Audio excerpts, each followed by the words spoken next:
Le lacode est donc un mammifère sauvage couramment appelé agouti et dont la viande est très prisée dans les pays côtiers comme la Côte d'Ivoire et le Bénin.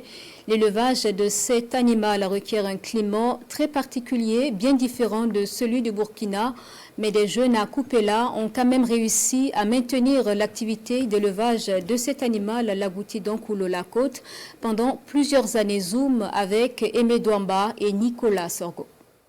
Kupela, chef-lieu de la province du Kouritenga. Le soleil est au zénith et ce restaurant de la place accueille ses premiers clients. Le menu est diversifié avec comme spécialité du jour de la soupe de lacode, plus connue sous l'appellation agouti.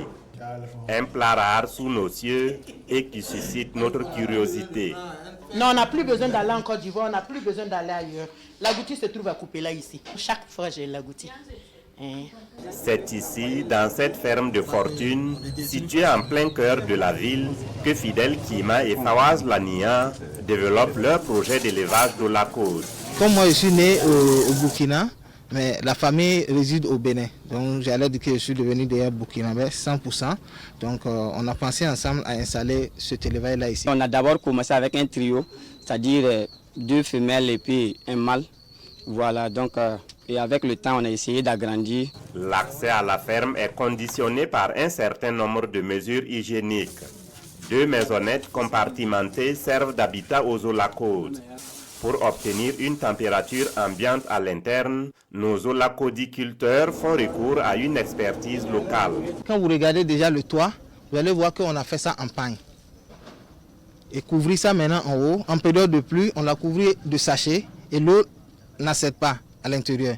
Mais en période de chaleur, avec ce paille, ça cale un peu la chaleur. À l'intérieur, là, il y a la fraîcheur. Le lacode ou rat des roseaux se reproduit 2 fois par an et peut peser jusqu'à 6 kg. Son prix se négocie autour de 35 000 francs l'unité et la famille à 200 000 francs CFA. Quand on dit une famille, c'est 4 femelles, un mâle. Celui qui fait un élevage de lacodiculture peut être comparé avec quelqu'un qui fait un élevage de bœufs. Actuellement, ce qu'on peut voir dans la ferme, on a presque une soixantaine. Si déjà on avait de soutien, je pense qu'on allait avoir plus. Au départ, on avait presque 300 zoolacodes. Il y a des caisses qui sont là où il y avait des zoolacodes. On a installé dedans parce qu'il n'y avait plus de place, il n'y avait plus de moyens pour construire plus de bâtiments et puis investir pour que ça soit une grande chose. Donc j'étais obligé de diminuer. On a envoyé sur Ouaga abattre d'autres pour la consommation. L'élevage des zoolacodes comporte plusieurs avantages. Ils peuvent être élevés dans un petit espace comme c'est le cas ici. L'aliment est très accessible, surtout en saison humide. L'élevage des zoolacodes est compatible avec d'autres espèces. Ici, on y trouve également des lapins et des pigeons. Mise en place à l'origine par des gamins, cette ferme est aujourd'hui un modèle d'intégration réussi et force l'admiration de la population. Comme on a su que ça, on peut le faire ici. Dans ma pensée, c'est de venir apprendre comment ça se fasse et aller aussi oser chez moi. Fidel et Fawaz sont loin de satisfaire la demande de plus en plus croissante.